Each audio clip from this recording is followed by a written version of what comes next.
नमस्कार साथियों, मैं नरेंद्र प्रजापति आप सबका अपने YouTube चैनल पर स्वागत करता हूं। दोस्तों, आज हम पृथ्वी की आंतरिक संरचना के बारे में पढ़ेंगे। तो दोस्तों, चलिए हम अपना वीडियो स्टार्ट करते हैं। अगर हम सबसे पहले देखें, ये हमारी पृथ्वी और ये पृथ्वी का केंद्र। तो पृथ्वी के केंद्र तक जो पृथ्वी की जो आंतरिक संरचना है उसे हम यहाँ पर विस्तार से पढ़ेंगे।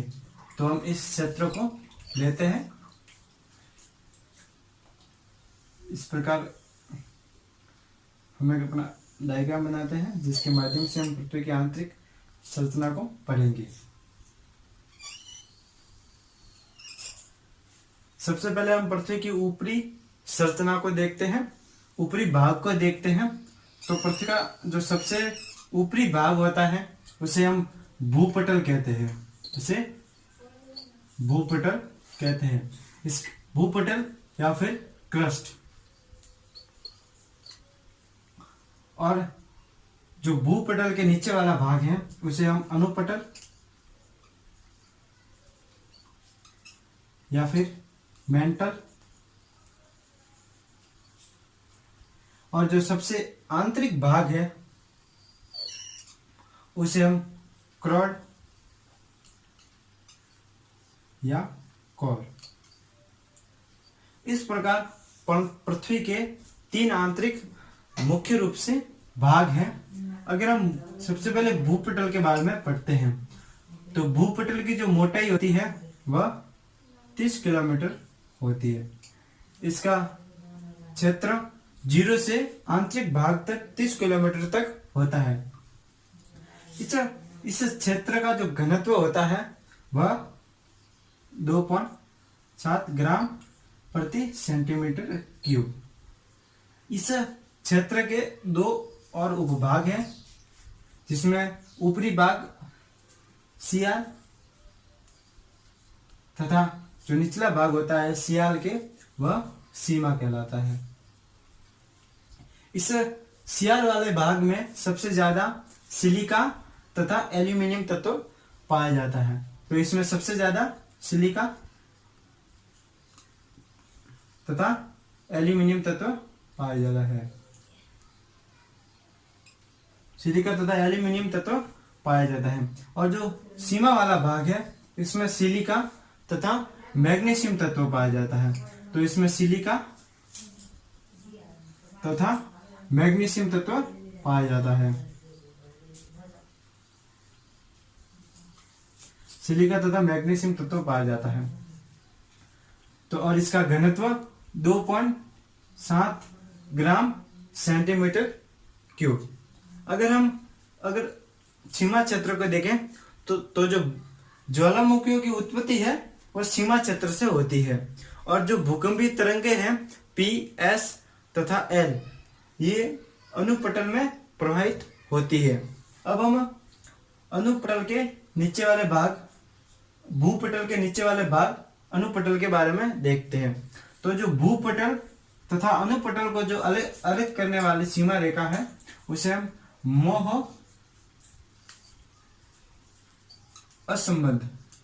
असंबद्धता या फिर इसे हम एम सीमा भी कहते हैं। इसे एम सीमा भी कहते हैं। इस सीमा की मोटाई लगभग 3 किलोमीटर होती है। इसकी मोटाई 3 किलोमीटर होती है। अब हम अनुपटल के बारे में देखते हैं। तो अनुपटल की अगर मोटाई देखें तो 34 किलोमीटर से 2900 किलोमीटर तक होती है। इसकी जो मोटाई 34 किलोमीटर से 2900 किलोमीटर होती है, और इसके दो और उपभाग हैं जिसे हम ऊपरी अनुपटल तथा निचला अनुपटल कहते हैं, या फिर निचला अनुपटल कहते हैं। इस भाग का जो घनत्व होता है वह 3.3 से 9.7 ग्राम प्रति सेंटीमीटर क्यूब। अगर हम ऊपरी अनुपटल तथा निचले अनुपटल की मोटाई देखें तो ऊपरी अनुपटल की जो मोटाई होती है जो 34 किलोमीटर से 980 किलोमीटर तथा 980 से 2900 किलोमीटर निचला अनुपटल होता है। अब हम इस जो अनुपटल है इसके द्रव्यमान की बात करें तो पृथ्वी के कुल द्रव्यमान का 3/4 भाग है ये। और अगर इसके आयतन की बात करें तो ये पृथ्वी के कुल आयतन का 4/5 है। इसका आयतन पृथ्वी के कुल आयतन का 4/5 है। इस अनुपटल में जो भूकंपीय तरंगे होती हैं P तथा S तरंगे इस अनुपटल में गति करती है तथा जो L तरंग होती है वह इसमें गति नहीं करती। अब हम अगर भूकंपों की उत्पत्ति देखें तो जो ये निचला है, भूकंपों की उत्पत्ति जो निचले अनुपटल से भूकंपों की उत्पत्ति होती है। अगर हम पृथ्वी के औसत घनत्व के बारे में देखें तो जो पृथ्वी का औसत घनत्व होता है, अगर पृथ्वी का औसत घनत्व देखें तो वो 5.5 ग्राम प्रति सेंटीमीटर क्यूब, ये पृथ्वी का औसत घनत्व है।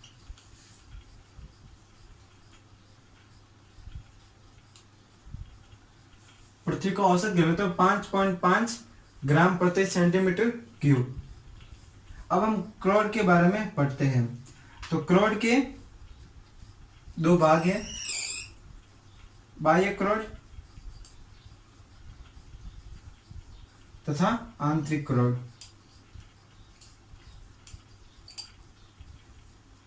जो क्रोड तथा अनुपटल को जो अलग करने वाली सीमा है उसे हम गुटेनबर्ग सीमा कहते हैं। इसे गुटेनबर्ग सीमा या फिर जी सीमा कहते हैं, या फिर जी सीमा कहते हैं। अगर क्रोड की मोटाई देखें तो क्रोड की मोटाई 2900 किलोमीटर से 6370 किलोमीटर है। जो पृथ्वी की कुल त्रिज्या है 6370 किलोमीटर। अगर बाह्य क्रोड की मोटाई देखें तो 2900 किलोमीटर से 5100 किलोमीटर। अगर हम इस क्रोड भाग का घनत्व देखें तो इसका घनत्व होता है 9.7 से 14 ग्राम प्रति सेंटीमीटर क्यूब। अगर हम बाह्य क्रोड तथा आंतरिक क्रोड को अलग करने वाली सीमा के बारे में देखें तो इस सीमा को लेमैन असंबद्धता कहते हैं।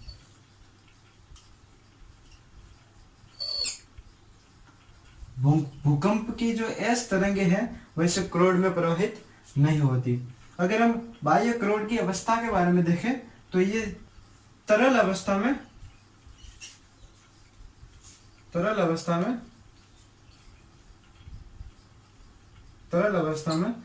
होता है।